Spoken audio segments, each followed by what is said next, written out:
Hi guys! Welcome to my speed guide series wherein we'll talk about a specific class built in under 10 minutes. And in my first speed guide video, we'll take a closer look at the updated Novice Guardian's Cartnado build. Nogu is still a popular class in the current meta since their Cartnado skill can annihilate most MVPs quickly, both in the field and instances. We'll talk about which stats, skills, runes, gears, cards, and upgrades are needed for this build. Keep your eyes peeled as well as I have some giveaway codes hidden throughout the video. Alright, without further ado, let's begin.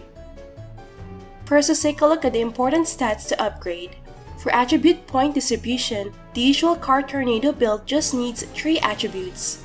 Strength for increasing melee physical attack, Dex to instacast Cartnado, and Vit for survivability. However, in the late game, Mastering Star card and Beautiful Ensemble are commonly used, so the attributes need to be redistributed to have higher luck and at least 119 points in all 6 attributes.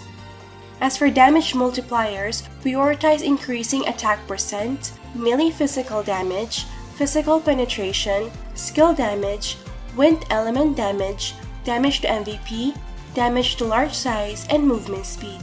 Each stat's effectiveness may vary according to the target's properties, so it's a good idea to have a balanced stat distribution.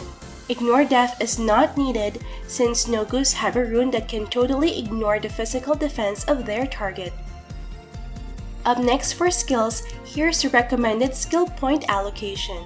For the Advanced Novice Tier 2 job, we have Level 20 Card Attack, which is the basis for Cartnado's damage, Level 10 Enhanced Card for boosting raw attack, Level 15 Improve Flee for higher movement speed, Level 15 Blessing to increase strength, dex, and int, Level 5 Gloria for boosting luck, and Level 5 Call Spirits, which grants more raw attack.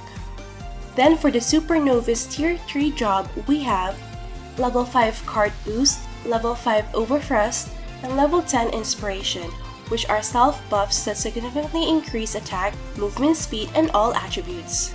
Level 15 Vulture's Eye to get maximum range for kiting MVPs, and Level 9 Axe Mastery for more raw attack.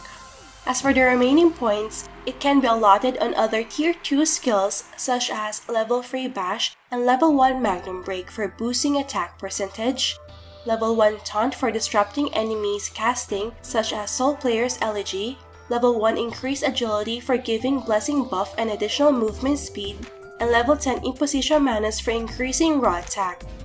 And lastly, for the Novice Guardian Tier 4 job, we have Level 10 Cartnado, which is our primary damaging skill, Level 7 Cartnado Storm for slowing down enemies in range, Level 10 Hallucination Walk to boost movement speed for 18 seconds, but reduces movement speed for the next 6 seconds, and last is Level 5 Stars Guardian to counter abnormal status and reduce element damage taken. Up next, let's discuss the most important runes to get. For Acer Monument, these are the essential nodes that boost Cartnado's damage. For Advanced runes, these are the 4 skill runes which directly increase Cartnado's damage. First is the Ruthless Slash S rune with the 3rd line activated, which will make Cartnado totally ignore the physical defense of enemies when the Overthrust buff is active. High values in the 1st and 2nd lines will further boost Cartnado's damage. Second is the Swift Storm Star rune with the 3rd line activated, as it can generate another Cartnado on self, doubling the damage output when standing near the MVP. High values in the 1st and 2nd lines will also boost Cartnado's damage. 3rd and 4th are the Charge Burst S rune and Rapid Crash A rune, both with high values on the 2nd line. The 1st line effects for range or hit are not important as they do not affect Cartnado. As for the remaining 2 slots, just get the Returning Rune S rune to resurrect upon death and the Breath Solidification B rune for higher raw attack for each Spirit Bomb. And lastly, for attribute runes, prioritize leveling up the following. Up next, let's dive into the gears, cards, and other upgrades. First, for weapon, the best in slot is a plus 15 Destroyer's War Axe, enchanted with Sharp Blade 4 and High PDI, and inlaid with Drake Star and or Minora Star cards since most MVPs are of large size. For offhand, get a Dragon Bone Shield with 18% physical damage random stat, enchanted with Armor Breaking 4 or high PDI, and inlaid with Alistar card. For armor, you can use a Voodoo Armor with 15% pen or 20% damage to large random stat, and enchanted with high PDI. For armor card, Gloom Under Night card proves useful against many MVPs, but you may also switch to any of these cards.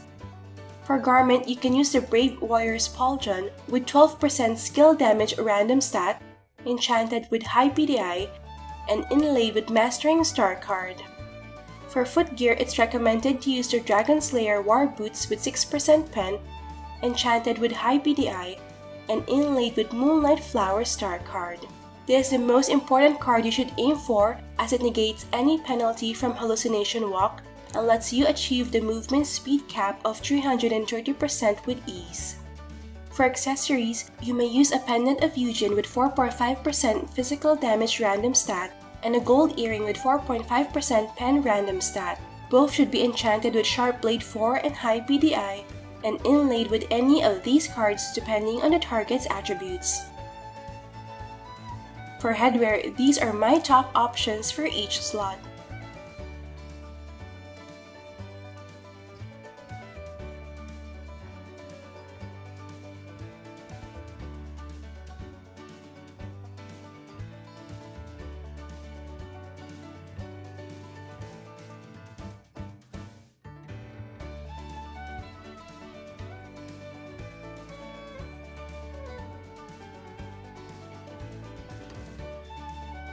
For mount, it's a must-have to get a 50% movement speed mount as you can re-equip it right after casting Cartnado for higher damage. As for other upgrades, prioritize the following guild buffs: Oracle Mirror Extract and Ancient Relic. Also, don't forget to improve your handbook and get multi-jobs. Finally, let's take a look at the battle setup for using Nogus in boss hunting and clearing instances. First, make sure that all your buffs are in Prepare for Elite and the following skills and items are in the skill and item bars. Then use the following consumables that will help boost your damage. Once you're set, cast Prepare for Elite and other manual buffs like Call Spirits and Magnum Break. After that, go near the boss and start auto battle with Cartnado and Prepare for Elite on auto. You may also opt to kite MVPs, which you can already insta-kill with 1 tick of Cartnado damage. For long fights, remember to re-equip your mount and recast your manual buffs. Star's Guardian will also be useful to prevent silence, stun, or any abnormal status. So that's it for a speed guide on Novice Guardian's Cartnado build. I hope this video has helped you in your journey in the world of Ragnarok Mobile Eternal Love. Feel free to leave a comment if you have any questions or suggestions. Alright, that's it for this video guys. Don't forget to like if you enjoyed watching this guide. If you're new here, I would love you to consider subscribing by hitting the subscribe button down below. I would love to have you back. Thank you for watching and see you in our next episode.